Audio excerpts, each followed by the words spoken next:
네, 요즘 뜨거운 감자로 떠오른 행정수도 이전 어떻게 봐야 할지에 대한 질문부터 해보도록 하겠습니다.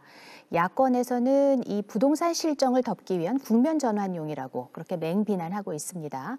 반면 여권에선 갑자기 나온 제안이 아니라면서 이 국토 균형 발전을 위한 역사적 과제라고 주장하고 있는데요. 자, 어떻게 봐야 되겠습니까? 첫 질문은 돌아가면서 발언 기회 드릴 텐데 먼저 박범계 의원부터 말씀해 주시죠. 네, 오랜만에 우리 밤샘 토론에 나왔습니다. 지금 신혜리 앵커께서 말씀하신 것처럼 말 그대로 행정수도의 완성, 신행정수도의 완성은 국토 균형 발전, 지방 분권 차원에서 지난 참 오래된 얘기인데요. 김대중 대통령께서 처음으로 대통령 선거에 출마했을 때의 공약, 그리고 한참 전 얘기죠.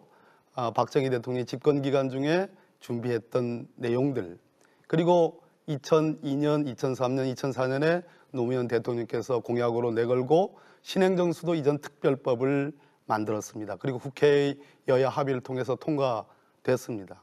그러던 것이 그동안 잠재해 있다가 물론 그 점을 부인하지는 않습니다. 지금 미친 집값, 이 투기 광풍 속에서 이 문제가 계기가 된 것은 사실입니다. 그러나 집값을 잡기 위해서 이 문제를 꺼내들었다는 것은 결단코 아닙니다.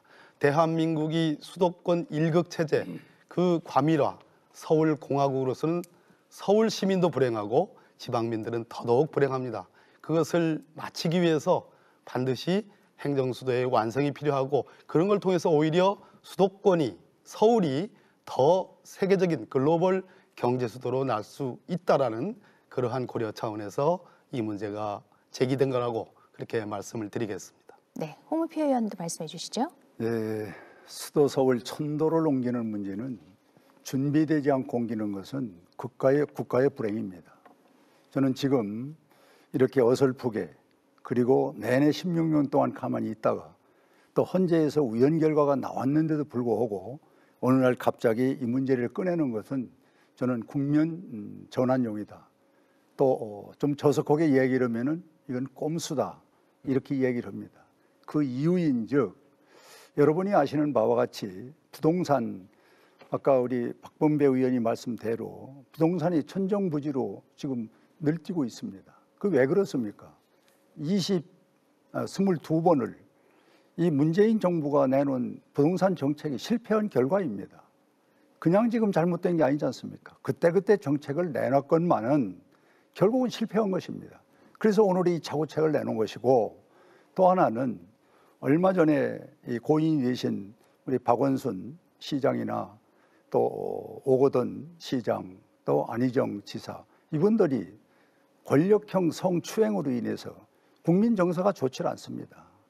이런 것들이 모두가 집합이 돼서 지금 여당이 어려운 지경에 지금 봉착해 있고, 그 지표는 여론조사에서 나오고 있습니다. 또 지금 문재인 대통령 임기 5년 중에 3년 3개월이 지나갔습니다. 이런 것들로 봤을 때 불안하다. 극약 처방을 해야 되겠다. 그래서 16년 전에 아까 영상에 나왔습니다마는 이 노무현 대통령께서 이 세종시 문제를, 수도 문제를 건드려 가지고 당선되시고 나서 뭐라고 했습니까? 재미 좀 봤다. 이 행정수도를 옮기는 문제를 대통령 되시고 나서 재미 좀 봤다. 이렇게 경솔하게 얘기를 하는 게 아닙니다. 요번에 또 이런 것을 내놓고 두 번 재미를 보려고 하는, 저는 그런 하나의 행태가 아닌가 해서 참으로 아쉬웠고 참으로 이걸 보고 안타깝게 생각을 합니다. 저는 충남 사람으로서 이 행정수도 당연히 옮겨져야 된다는 생각을 언제든지 가지고 있고, 저는 그때 당시 국회의원으로서 지금 몸을 날리면서 이 행정수도를 꼭 와야 된다는 그 몸부림을 쳤던 사람입니다. 그런데 진정성이 없다는 것이죠. 좀 더 절차와 방법을 국민과 동의를 받고 공청회 토론회 간담회 이런 것들을 거치면서 대통령께서 지난번 대통령 선거 때, 또는 지난번 국회의원 선거 때, 또 지난번 대통령이 국회 오셨을 때, 그때 국민에게 메시지를 주고 같이 이 행정수도로 옮기자, 이렇게 했다면은 아마 오해가 없을 것이고 의심도 않을 것입니다. 그런 것은 다 제쳐놓고 어느 날 갑자기 우리 김태년 원내대표가 나오셔서 행정수도 옮긴다, 그렇게 알아라, 뭐 이런 식으로 지금 가고 있는 분위기는 이건 전 정치가 아니라고 봅니다. 정략이지. 네. 그래서 저는 잘못됐다 이렇게 먼저 지적을 합니다. 네, 이해식 의원은 어떻게 보십니까? 네, 뭐 국가 균형 발전 그리고 행정 수도 완성과 관련해서 역사적인 어떤 맥락은 우리 박범계 의원님께서 짚어주셨습니다.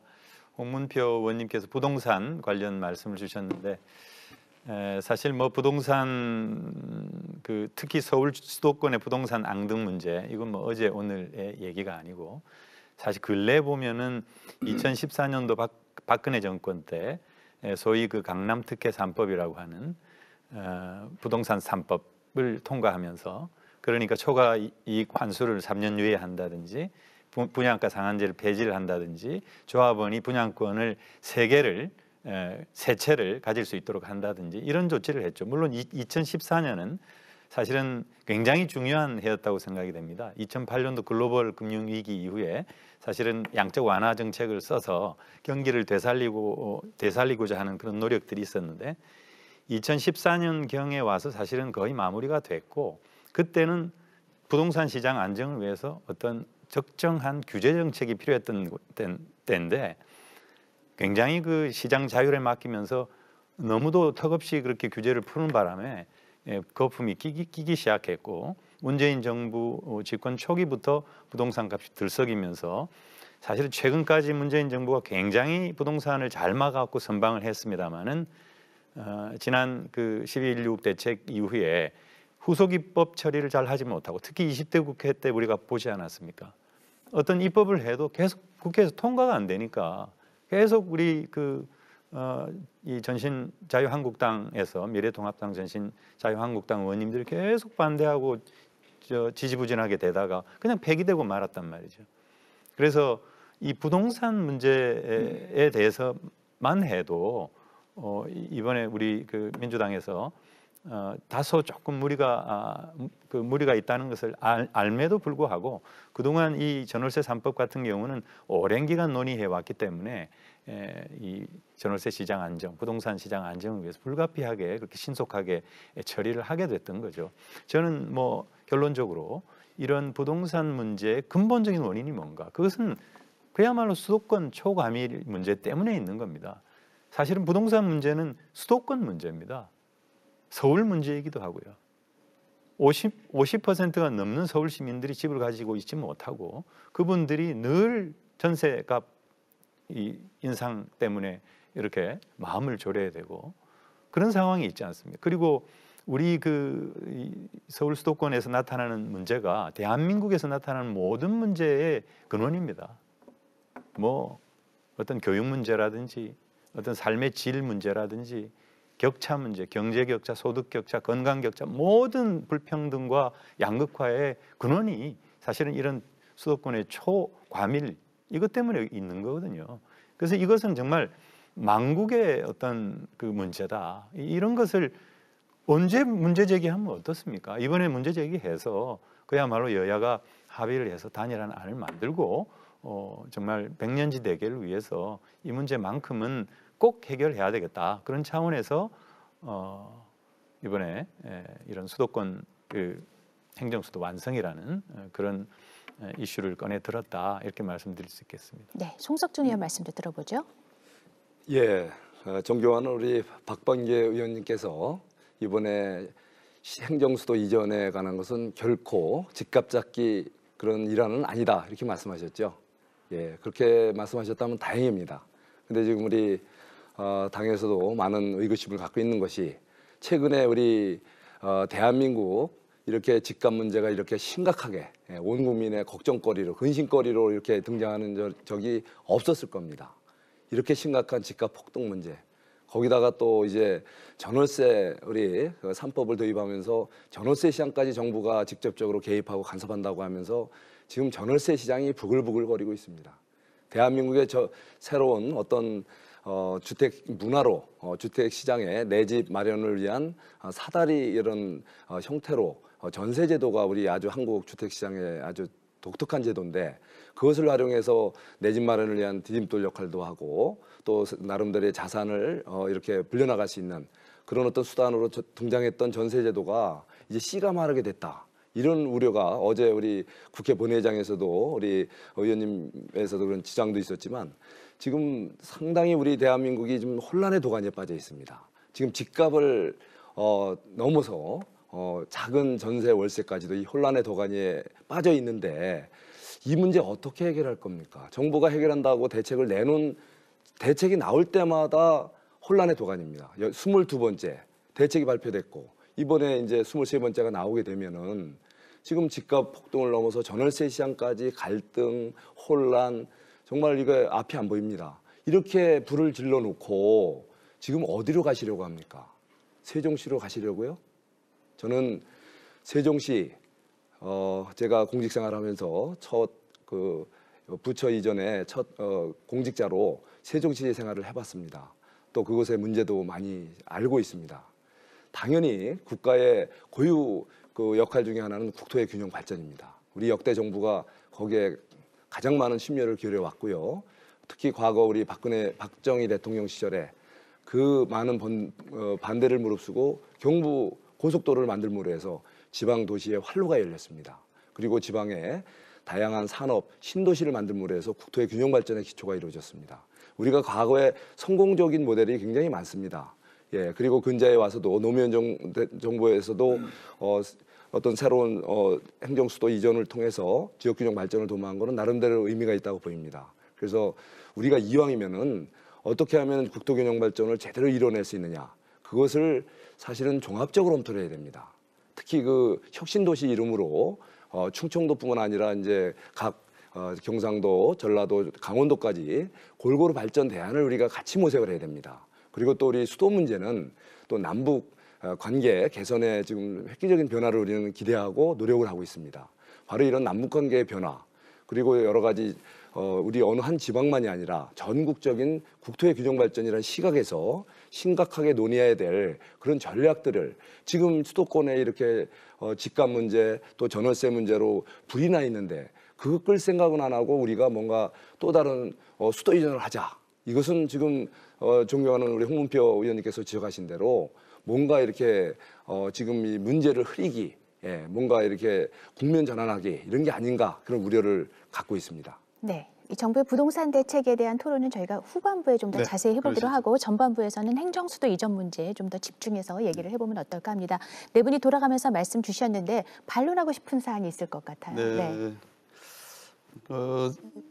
말씀들을 들어보니까 일단 우리 존경하는 충남 예산 홍성의 지역구를 두고 계시는 우리 홍문표 선배님은 행정수도를 찬성하신다는 말씀입니다. 다만 지금 표현대로 느닷없이 우리 김태년 원내대표의 교섭단체 대표연설을 통해서 나온 것에 대한 진정성을 인정하기 좀 어렵다 이런 말씀이고 굳이 필요하다면 대통령께서 직접 말씀하시라 이런 말씀인데요. 어떻든 결론적으로는 행정수도 이전 완성을 찬성한다는 취지여서 반갑기 그지 없습니다. 우리 또 존경하는 송석준 의원님 국토교통부에서 오랜 동안 참 고위직까지 지내셨기 때문에 국토 균형 발전에 대한 그 생각은 아마 DNA처럼 그럼요. 뼛속까지 스며들어 있다고 생각합니다. 그러니까 행정수도 완성의 문제뿐만 아니라 국토의 균형적인 발전을 위한 종합적인 대책이 필요하다 이런 말씀으로 요약될 수 있겠는데요. 너무너무 환영합니다. 그러니까 지금 우리 이해식 의원님 말씀하신 것처럼 수도권의 과밀화라는 것이 단순한 집값의 문제가 아니라 전체적으로 서울과 수도권과 지방 간의 격차가 너무나 커지고 지방이 소외되고 심지어 지방이 소멸하는 시대가 됐다라는 그러한 자주적인 목소리와 실증적인 과학적 근거들이 있습니다. 저는 명실상부한 대한민국 최고 도시 수도 맞습니다. 수도로서의 서울이 이런 기능을 했으면 좋겠습니다. 즉 욕심꾸러기 큰형이 아니라 정말 지방 곳곳에 혁신의 이름으로 젖줄을 대어주는 어머니와 같은 역할을 저는 수도 서울이 했으면 좋겠다는 생각입니다. 그래서 두 분 말씀 중에는 자꾸 수도 이전이라는 표현을 쓰시는데 명확히 말씀드려서 수도 이전이 아니고요. 글로벌 경제 수도와 대외 수도, 대한민국을 대표하는 대외적인 수도는 서울임이 분명합니다. 그러나 서울에 집적되어 있는 소위 행정적 기능, 청와대, 국회, 부처는 이미 한 한두 개 부처가 이미 내려가 있습니다. 나머지 부처 내려가는 거 크게 문제가 안 되는 거고요. 청와대와 국회가 내려가면 행정적 기능을 세종시를 중심으로 해서 완성을 하자. 그러면 세종시만 있는 거냐? 전라도에도 분극체제로서 다극체제로서 뭔가 문화수도든 어떤 형태의 수도, 또 경상도에도 물류나 또는 뭐 어떤 메가시티나 이런 측면에서의 어떤 종합적이고 복합적인 국토균형 발전 정책이 절대적으로 필요하다. 그 점에 대해서는 송 의원님도 찬성을 하는 것 같습니다. 그럼요. 예. 네. 그런데 전 지금 의원님이 말씀에 몇 가지 이의를 다는 것은 네. 우리 뭐 송 의원이나 저 같은 경우 이 원천적인 수도의 또는 인구의 분산, 국가 균형 발전 그걸 반대할 사람이 없습니다. 특히 저는 뭐 충청도 사람인데 문제는 어떤 사안을 내놨을 때 진실성과 가능성이 같이 가져야 그 신뢰를 갖는데 지금 이건 전혀 16년 동안 아무 말 않고 헌재라는 것이 결정이 나서 누구도 거기에 이의 달지 못하고 침묵을 지키고 있다가 우리나라의 그래도 상징적인 분이 최고가 대통령 아닙니까? 그러면 국민한테 아까 말씀드린 대로 대통령 선거 때 공약을 걸든지 그렇지 않으면 지난번 우리 국회의원 선거 때 걸든지 아니면 지난번 대통령이 국회 오셨을 때 당당하게 여야를 딱 놓고 국민 앞에서 행정수도, 청와대 뭐 이런 거 등 가야 되겠다. 이렇게 선언을 하시고 거기에서 무슨 구성을 해서 이걸 가는 방법을 여야가 머리를 맞대고 서로 논의한다면은 저는 참으로 좋았을 거라고 생각합니다. 그런데 그런 건 통째로 빼고 그날 갑자기 우리 김태년 우리 대표 그냥 통째로 옮기겠단 말이야. 큰 막 역설적으로 얘기를 하니까 사람들이 전부 의아했어요. 깜짝 놀랐어요. 저 안에 전화 온 사람이 국회 안에 있는데 여러 사람이 있었어요. 아니 저 사람 갑자기 뜬금없이 왜 수도를 옮긴다고 그렇게 통째로 뭐 청와대까지 옮긴다고 하냐. 이러면서 이제 신빙성이 자꾸 없어지고 거기에 대한 매뉴얼이 없이 그냥 선언적으로만 해놓으니까 선언적은 솔직히 포퓰리즘이고 잘못하면 이게 선거용으로 가는 거 아닙니까? 지금 그런 오해를 받을 수 있는 상황이 돼 있다 이런 얘기죠. 그래서 나는 지금이라도 이 문제를 우리가 근본적으로 다루려면은 이 전문가들이나 또는 사회를 이끄는 지도자들 또 많은 분들이 공청회 토론에 간담회를 해줘야 됩니다. 그렇게 해서 국민들한테 납득할 수 있는 걸 국민한테 아젠다를 제시해놓고 그리고 우리 하자. 뭐 이런 모양이 좀 나와줘야지. 네. 지금 우리 의원님 말씀대로 뭐 여기에다 뭐 주고 여기다 뭐 하고 이게 균형 발전을 위해서 한다. 지금 그거 믿을 사람이 없어요. 그래서 저는 시기와 선택이 잘못됐고 두 번째는 이런 큰 국가의 참 기본적인 엄청난 아젠다는 국민이 좀 수긍하면서 같이 가주는 이런 정책으로 펴가는 것이 좋겠다. 이렇게 지적을 합니다. 네, 제가 좀 말씀을 드리겠습니다. 우리 홍준표 의원님께서 이제 왜 느닷없이 문제 제기를 했나, 그리고 진정성이 있는 거냐, 이제 이렇게 말씀을 주셨는데 사실은 이게 느닷없이 문제 제기가 된 건 아니고 박범계 의원님께서 말씀을 하셨지만 어쨌든 2004년도의 헌재 판결에 의해서 신행정 수도 이전은 좌절이 됐습니다만 행정 중심 복합도시 건설법에 의해 가지고 그동안 행정 중심 복합도시 건설은 꾸준히 이제 진행이 돼 왔던 거죠. 꾸준히 진행이 돼 왔고 거의 아마 예산도 한 70% 가까이 집행이 돼서 거의 이제 세종시가 완성 단계로 이제 들어가는 그리고 지금 그 국회 분원 그리고 대통령 제2집무실까지 국회법만 바꾸면 사실은 본회의장이나 의장실은 두더라도 상임위장이라든지 또는 의원회관이라든지 다 내려갈 수가 있습니다. 분원. 예, 분원 이제 국회 분원 그리고 청와대 제2집무실. 그래서 명실상부한 어떤 행정 중심 복합 도시로는 기능을 할 수 있도록 꾸준히 이제 작업이 됐던 거죠. 그런데 사실 그 지방 공공기관 지방 이전과 함께 진행됐던 거 아니겠습니까, 그죠? 신행정수도 특별법을 통과를 시킬 때 2003년도 이제 정기 국회에서 이 균형발전법하고 지방 그 분권법, 지방 기업도시법. 지방 그 지방자치분권, 지방분권특별법 죄송합니다. 예. 지방분권특별법, 신행정수도 이전 특별법, 그리고 균형발전특별법. 그런데 균형발전특별법에 의해서 공공기관 지방 이전이 쭉 진행이 됐고 1차적으로 153개 기관이 다 내려갔죠. 그죠? 이제 그런 식으로 진행이 돼 왔는데 이때까지는 적어도 2011년도부터 이것이 본격적으로 추진이 됐는데 2011년도부터 2015년까지는 수도권의 인구가 계속 줄어들었습니다. 수도권 인구의 손유출이 많아졌죠. 줄어든 거죠. 그런데 2016년도부터는 조금씩 늘기 시작했고 2017년도부터 급격히 늘어가지고 작년에 이미 수도권의 인구가 50%를 넘었습니다. 그래서 그때 당시에 이 신행정 수도 이전 혹은 행정중심 복합도시 이것을 추진하지 않았더라면 통계청에서는 2011년도에 사실은 50%가 넘는 걸로 예측이 됐는데 이런 지역 균형 발전 정책에 의해 가지고 적어도 한 6년 정도의 그런 수도권 인구가 줄어들었고요. 그리고 50%를 넘는 시점까지는 거의 8년 내지 9년 정도 이런 그 수도권의 인구 집중을 늦추는 그런 효과가 있었던 거죠. 그런데 최근에 와서 이제 그 동력이 상실이 되고 계속 수도권의 과밀 집중이 더 가속화되니까 이렇게 해서는 안 되겠다. 그래서 사실 조금 더 근본적으로 생각을 하고 조금 더 이 분권과 균형 발전의 수준을 좀 높이자. 그런 차원에서 이번에 원내대표께서 적어도 행정수도 이전 문제를 다시 좀 꺼냈고 적어도 특별법을 여야로 좀 함께 만들어서 이번 정기국회 처리하자라고 하는 것이 이제 저희 당 그리고 행정수도 완성 추진단의 그런 목표다 이런 말씀드리겠습니다. 네. 예, 뭐 말씀 잘 들었습니다. 뭐 우리 국토균형 발전 문제는 문재인 정부 들어서도 가장 중요한 과제로 알고 있습니다. 그렇지만 우리가 문재인 정부 들어서 여러 면에서 말과 결과가 다른 경우가 많은 것 같아요. 우리가 평화, 우리가 그렇게 남북관계 개선을 위해서 노력을 했는데 결국은 남북 공동연락사무소가 폭파되는 어처구니 없는 이런 상황을 직면하고 있습니다. 또 정의, 공정을 얘기하면서 국민들이 과연 이게 정의인가? 지난번에 정의연 사태, 그리고 또 우리 인천국제공항공사 우리 비정규직 정규직화 과정에서 많은 청년들의 분노, 좌절.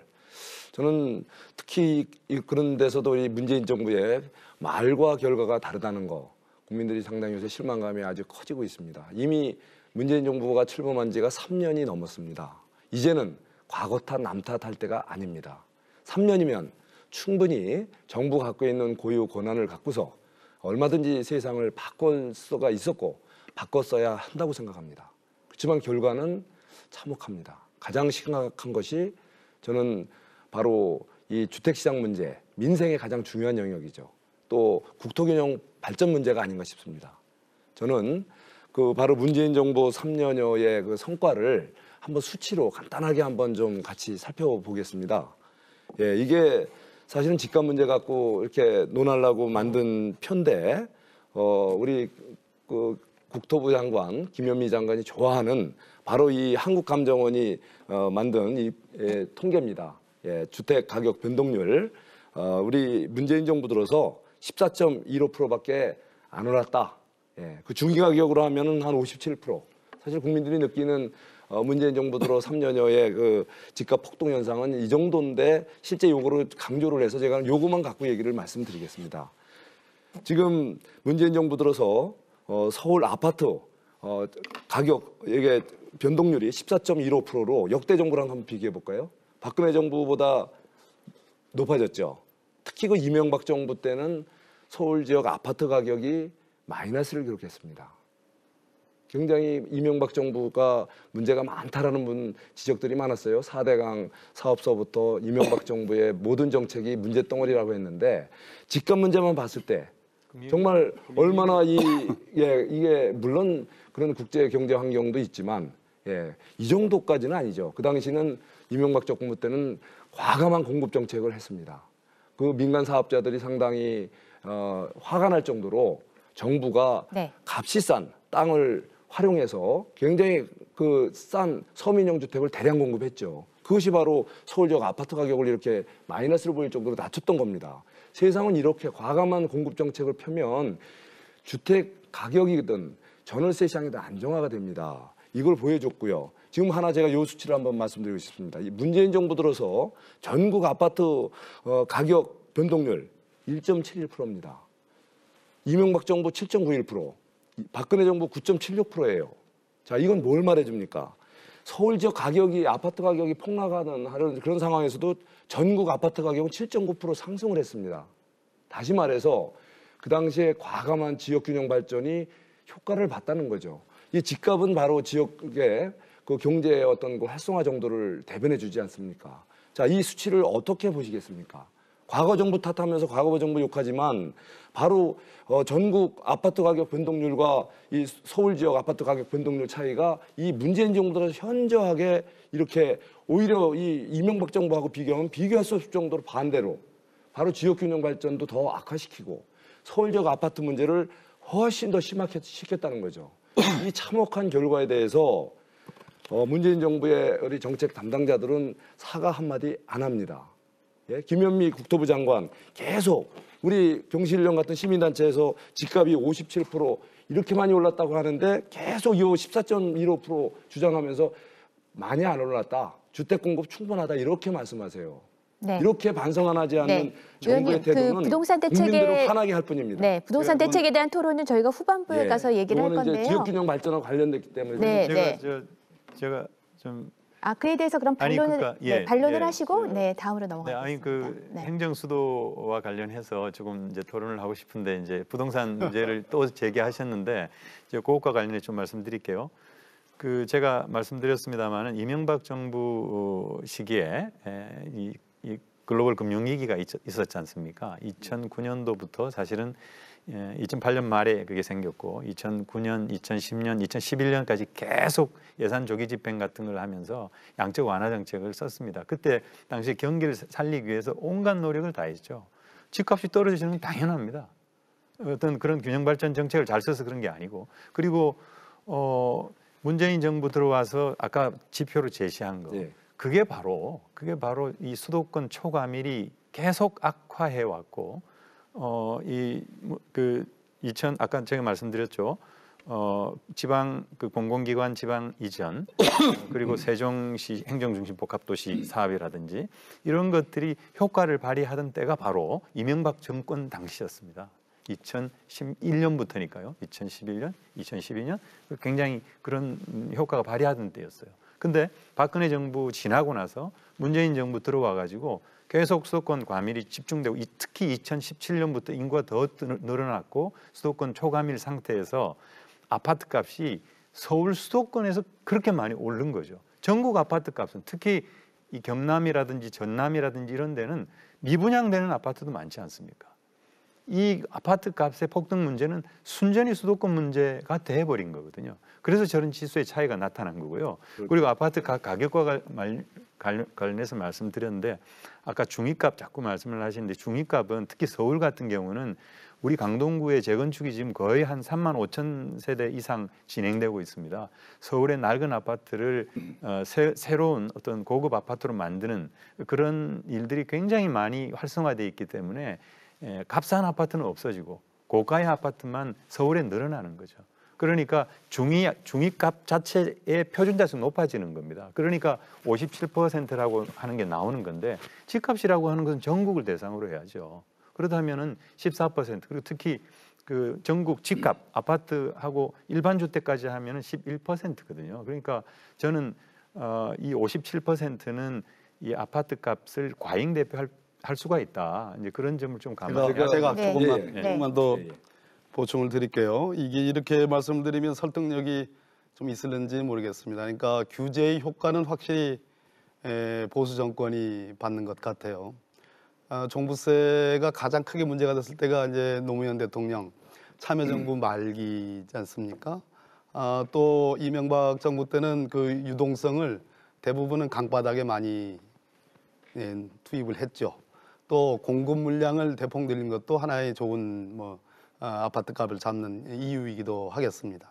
어쩌면 지금 문재인 정부의 이러한 규제 효과가 다음 정부가 저희들은 저희들 정부가 재창출된다고 보는데 다음 정부가 아마 그 효과를 볼는지도 모르겠습니다. 근데 중요한 것은 이명박 정부와 박근혜 정부 때 어떤 일이 벌어졌냐면은 소위 공장을 신축하는 허용 부지의 규모가 여의도 면적의 2배, 약 한 450만 평방미터로 늘어났습니다.